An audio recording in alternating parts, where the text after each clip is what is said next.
Hi, sixth graders. It's Mrs. Martin. I am here to talk to you about some books for the month of March and getting you ready for spring break. The weather has been getting nicer outside, and I hope that you are feeling in the mood for something different to read. I don't know about you, but a lot of students have been coming down to the library and talking about how they are feeling a little bit stuck in the book that they're reading. Maybe returning a book that they're not feeling real in the mood to read. Just maybe, I don't know, not really in the mood to read at all. And I feel like this is a time of year when that often is happening. So I wanted to start out just our book talk today addressing that. What is it like to feel in this reading slump or getting in a bit of a reading rut? All of us get this way at one point or another, whether we are those that like to read a lot or those who find reading to be more of a chore than an enjoyable thing. We get ourselves into that rut, and getting back out of that, I think there are a lot of ways that we can change it. I'm not going to read this whole list to you, but wanted to give you a few suggestions on how to get out of that reading slump and find something new and fun to read. One way is just by going back and rereading something that has been a favorite of yours.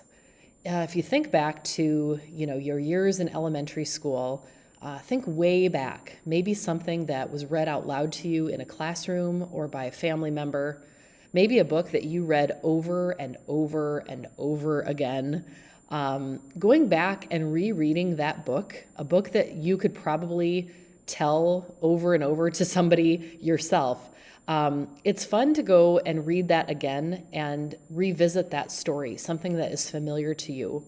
And there's something about doing that that reignites that spark for finding another book that can become a favorite read. Try that out, going back and rereading an old favorite. Another way to beat a reading slump, I think, is checking out a book list. That's number 6 on this collection of ideas. You might find on an awards list or a best-selling list, of course, all of those books have been added to those lists because they are popular reads, because they have all kinds of things to offer to readers of all types. And you might find your next best read on one of those lists, books that perhaps you've never even heard of, that could be another great suggestion. Another idea is the last one on this list, reading the same book with someone. And I think this one really struck me because of the idea that you could read it with someone even if they are not in your same household or someone that you're seeing at school right now. At a distance, you could read the same book and connect with them over the phone or over Zoom. You could even, write a letter back and forth, talk about the book that you've been reading. I hope some of these ideas give you a way to beat a reading slump or get out of that reading rut that you might be in. And if you're not in one right now, awesome. But if you do get to a point where you are, I hope that this might help. Speaking of just finding something different to read, another way to get there that I'll remind you of is that our catalog always is trying to switch up ideas for you on books to read.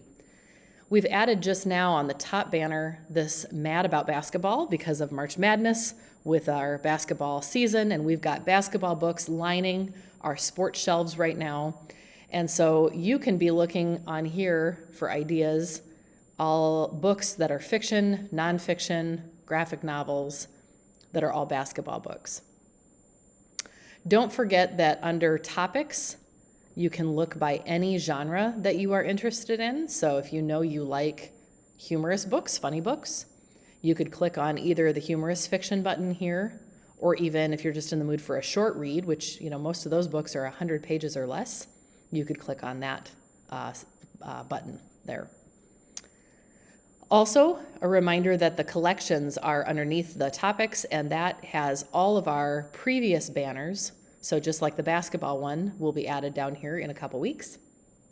You can find other ones that we've had already. Let It Snow, those were all winter-related books.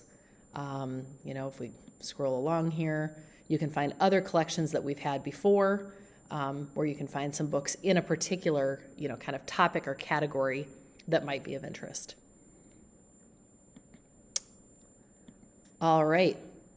I've got some terrific books to share with you today. Let's get started. The Remarkable Journey of Coyote Sunrise by Dan Guyman Hart. In realistic fiction, you guys, this book made me cry. And it didn't make me cry because it's a sad book, but as Catherine Applegate's quote here says, sometimes a story comes along that just plain makes you want to hug the world. And that's really a good way of summing up this book. This book made me feel all the feels. I absolutely loved this story. 5 years. That's how long our main character, Coyote, and her dad, Rodeo, by the way, that isn't either one of their real names. They've just renamed themselves, and you find out in the opening chapters why that is. That's how long Coyote and her dad, Rodeo, have lived on the road in an old school bus. Yep, they're living in a bus, and they are going across the nation, and they've lived in this bus for 5 years. Coyote has not been home in 5 years, but she finds out that the park in her old town, her old neighborhood, is being destroyed, being demolished. They're going to do something new with this park. This park, though, is the park where her mom and her sisters and Coyote buried a treasured memory box. And she wants to get back to the park to recover that memory box, to get it back. Her dad is not going to want to do that. He's not going to want to return to the park and get that box. So she comes up with this crazy plan to get him to drive back there so that she can get the box. And that kind of sums up the story of this book. But along the way, they also pick up all these other travelers that they find. I mean, good grief, they're on a bus, right? So they have plenty of room. And as people they meet are needing travel accommodations, they're needing a way to get from here to there, they pick up these people and bring them along. And so this story truly is a remarkable journey as Coyote and Rodeo meet these other characters, and they, along the way, help Coyote figure out her new happily ever after. I don't want to tell you any more about this story because you have to read it for yourself, and I'm telling you, if you don't cry at this story at some point, I don't even know. It's a wonderful book. I hope that you love it as much as I do.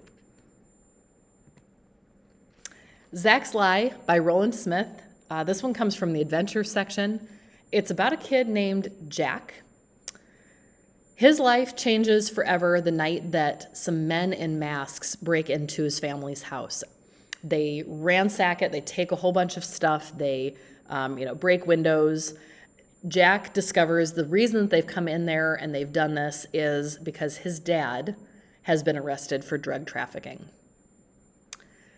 Jack and his mom and his sister, as a result, have to move into witness security, a witness protection program, I guess, witness security. Right? His dad has been arrested. It's not safe for Jack's family to stay where they are. Jack, his mom and his sister, in moving into witness protection, they move to Nevada, and Jack becomes Zach. He has to change his name. They live in this town in Nevada now. It's in the middle of nowhere. No one knows where they came from. He can't tell anybody what happened because there are bad people out there who would come after his family if they knew. So he can't say anything. He's got to just pretend they've moved and that, everything else is fine.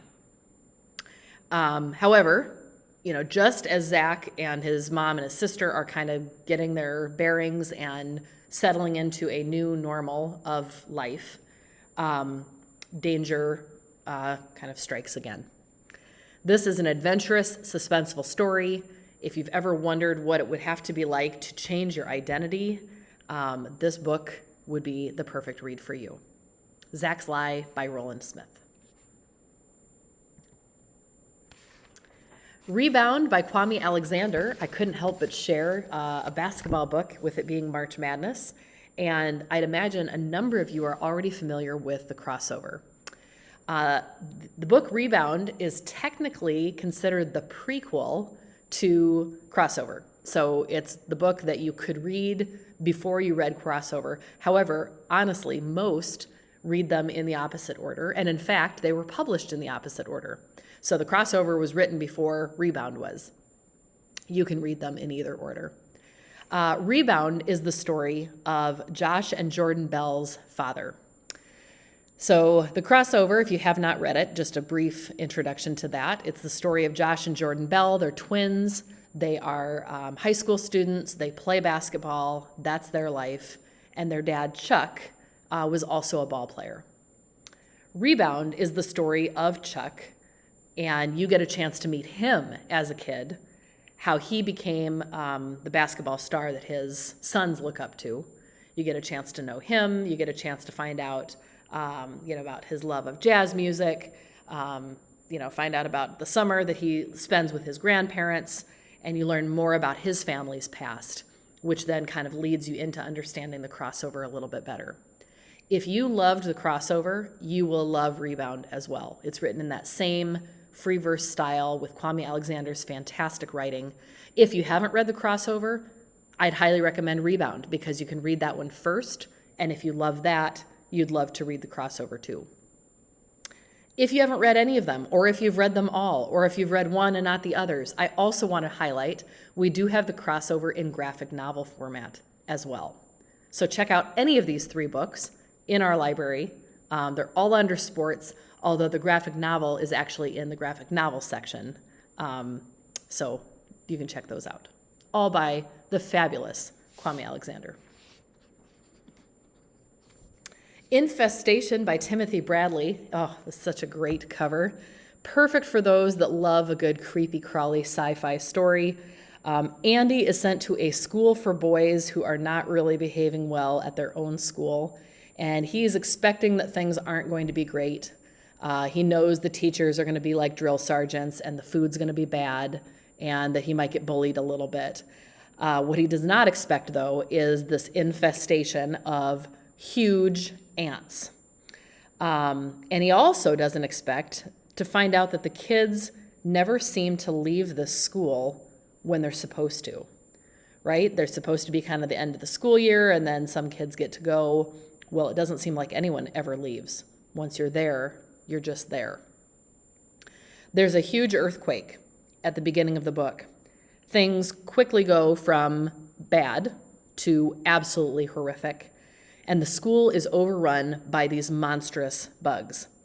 Andy finds himself face to face with not just your regular ant. These are ants the size of humans. They are mutant ants. They are, not only human size in terms of, the actual size of them, their pinchers can actually cut steel. So these things are dangerous. These things can kill. And Andy has to figure out a way to save himself and the surviving boys. There's obviously something crazy going on at this school. He's going to dig in, find out what's happening, and hopefully get them the heck out of there.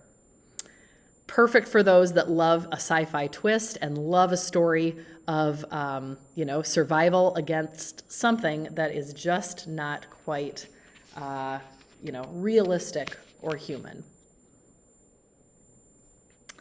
Last but not least, we'll bring it back to the real world here. Out of My Mind by Sharon Draper. If you've not yet read this story, this is another one of my absolute favorites in our realistic section. This is the story of Melody, who is not like most people. She can't walk or talk, but she does have a photographic memory. Melody has cerebral palsy, which has a wide spectrum in terms of what it can do and how it affects the body. But for Melody, it has affected her to the point where she isn't able to communicate or feed herself or move herself around.